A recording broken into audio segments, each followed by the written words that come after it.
আসসালামু আলাইকুম সবাইকে, যে যেখান থেকে ভিডিওটি দেখতেছেন সবাইকে স্বাগতম। আসলে আমি একটু বরিশালের ভাষায় কথা বলি, ঠিক আছে। আমি একটু বরিশালের ভাষায় কথা বলতে স্বাচ্ছন্দ্য বোধ করি, কারণ আমি বরিশালিয়া, ঠিক আছে। তো আজকে একটা গুরুত্বপূর্ণ বিষয় নিয়ে আমি আসলে একটু কথা বলতে আসছি। জীবনে প্রথম ফেসবুকে কথা বলবো, ঠিক আছে।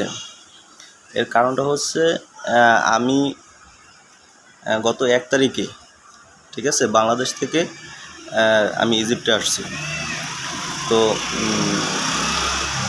এই কথাগুলো বলার কারণ হচ্ছে আমার যে কলিগ যারা, ঠিক আছে, আমার সাথে যারা চাকরি বাকরি করছে, অনেকেই আমার সাথে ফেসবুকে কানেক্ট আছেন, কেউ আমার সাথে নাম্বারে কানেক্ট, ইমুতে কানেক্ট, অনেক হোয়াটসঅ্যাপে কানেক্ট, ঠিক আছে।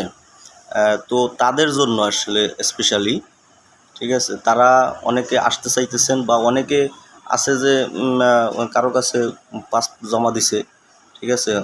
জমা দেওয়ার পরে তারা কোনো কারণে অনেকের কাছ থেকে বেশি টাকা পয়সা চাইতেছে, এবং আসার পরে অনেকে কাজ পাইতেছে না, ঠিক আছে, অনেকে চাকরি পাইতেছে না। অনেকে বিভিন্ন প্রলোভন দেখায়, ঠিক আছে, বিভিন্ন প্রলোভন দেখানোর কারণে অনেকে চাকরি পাইতেছে না। এই তো এখন আসার পরে অনেকে আমার ফোন দিতেছে যে ভাই, আপনি কীভাবে চাকরি পাইলেন, বা আপনি চাকরি পাইতেছেন, বা আপনার কোনো সমস্যা হয় না, কিন্তু আমরা তো এখনও চাকরি পাইতেছি না। এইটা আসলে মূল সমস্যাটা হয়েছে কি, যে আপনি জাস্টিফাই করে আইতেছেন না, ঠিক আছে। আপনি হয়তো এক জায়গায় একটু কম টাকায় পাইতেছেন, ঠিক আছে, ওই জায়গায় আপনি আসতেছেন। আবার যেটা আসলে নির্ধারিত টাকা, ওটার থেকে বেশি দিয়ে আইতেছেন।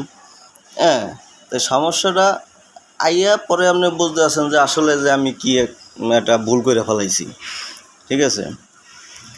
এখন আপনাকে যে নিয়ে আসবে তার সাথে অবশ্যই কথা বলবেন। আগে প্রথম শিওর হইবেন যে আপনাকে চাকরি দিতে পারবে কি না। আপনার টাকাটা মূল বিষয় না, ঠিক আছে। আপনি যে টাকা দিয়ে আসেন, এখানে আইসা একটা ভালো একটা চাকরি পাইলে, এখানে মোটামুটি হ্যান্ডসাম একটা স্যালারি ধরা হয়। তা চাকরি পাইলে তখন আপনার ওই সমস্যাটা আসলে থাকে না, যে আপনি একটা ভালো একটা চাকরি পাইছেন, চাকরি পাওয়ার পরে আপনি ও টাকা আপনি ম্যানেজ করে নিতে পারবেন। আপনার 10-20 হাজার টাকা বেশি দিয়ে আইছেন, সমস্যা নাই। এখন আইসা যদি আপনার চাকরিই না পান, তাহলে আসলে আপনি কী করবেন। তো বিষয়টা হচ্ছে আসলে এখানে আপনার ভিসা বিষয়টা নিয়ে অনেকে আপনারা বলবে যে যারা গার্মেন্টস ওয়ার্কার বা গার্মেন্টসের যারা কাজ জানে বিভিন্ন সাইটে, garments swing operator, garments mechanics, garments technician, ঠিক আছে, গার্মেন্টস আপনার ইলেকট্রিশিয়ান, এই ধরনের জনশক্তি তারা করে আপনার রাখে, তারা কাজে নেয়, ঠিক আছে। এছাড়া বাইরে কিন্তু আপনার নেবে না। যেমন আপনি কাজ জানেন না, ঠিক আছে, তখন আপনি আইসা কিন্তু বিপদে পড়ে যাবেন। হ্যাঁ, কাজ না জানলেও আসা যায়, আইসা আপনি দেখা গেছে খাইয়ে দিয়ে বাংলা টাকার 20-25 হাজার টাকা আপনি বাড়িতে পাঠাইতে পারবেন। এটা দেখা গেছে অনেকে বাংলাদেশি কামায়, ঠিক আছে। তো এটার জন্য বিদেশে কে আসে 2 লক্ষ 2.5 লক্ষ টাকা খরচ করে, অনেকে 3 লাখ 3.5 লাখ টাকাও দিয়ে আসে ইজিপ্টে। তো আপনার মূল মাথায় রাখতে হবে, যার কাছেই আপনি পাসপোর্ট জমা দেন, ঠিক আছে, আপনাকে কাজ দিবে কি না এবং বেতন কত, এটা আপনি জানিয়ে আসবেন। আর কাজ আপনার এই জায়গায় আসার পরে আপনার আসবেন হলো ট্যুরিস্টে, ঠিক আছে। এখানে কোনো ওয়ার্ক পারমিট ভিসা হয় না, আমি ক্লিয়ার করতেছি, ওয়ার্ক পারমিট কোনো ভিসা হয় না। আপনি ওয়ার্ক পারমিট ভিসা এখানে আসতে পারবেন না। যেমন আমি দেখাইতেছি যে আমার এটা দেখি, যে আমার এখানে ভিসাটা লাগছে, দেখাইতেছি আপনাকে।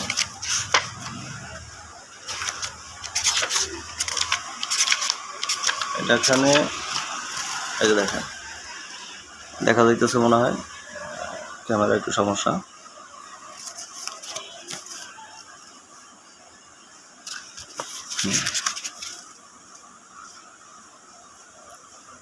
এই যে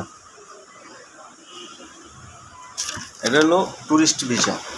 তো আপনার ট্যুরিস্ট ভিসা আসবেন, আসার পরে আপনি অবৈধ নির্দিষ্ট টাইম থাকে আপনি 1 মাস পরে অবৈধ।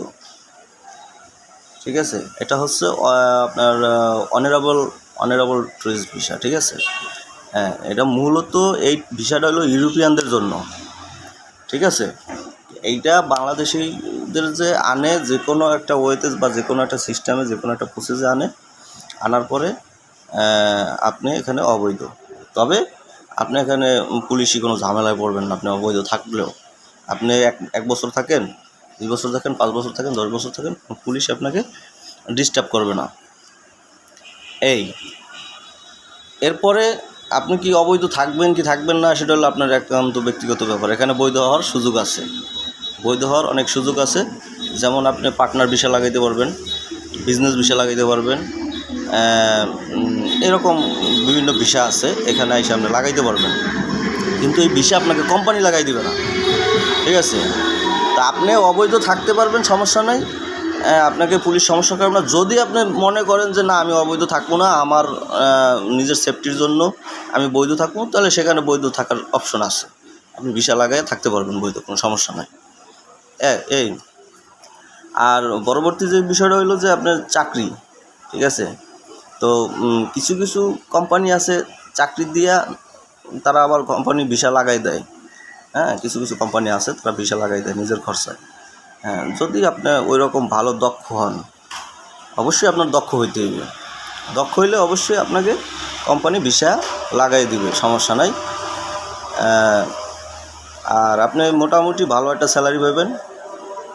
যারা গার্মেন্টসের কাজ জানে, অপারেটর, এরা দেখা গেছে 40,000 টাকা এদের বেসিক স্যালারি থাকবে, 37, 38, 40 এরকম। এবং ওভারটাইম আছে, ওভারটাইম নিয়ে অনেকে 45, 50 এরকম বেতন পায়, থাকা খাওয়া কোম্পানির। তা মোটামুটি ভালো একটা বলবো আমি, ভালো একটা সুযোগ এটা। ঠিক আছে, তবে কেউ প্রতারিত হয়েন না। ঠিক আছে, যারাই আসেন প্রতারিত হয়েন না। ঠিক আছে, একটু বুঝা শুনে আইসেন, সমস্যা নাই, আসেন, চাকরি করেন, দেশে টাকা পাঠান। ঠিক আছে, আমাদের দেশে এখন প্রচুর টাকার দরকার, রেমিটেন্স দরকার। হ্যাঁ, আপনারা আসেন। ধন্যবাদ সকলকে।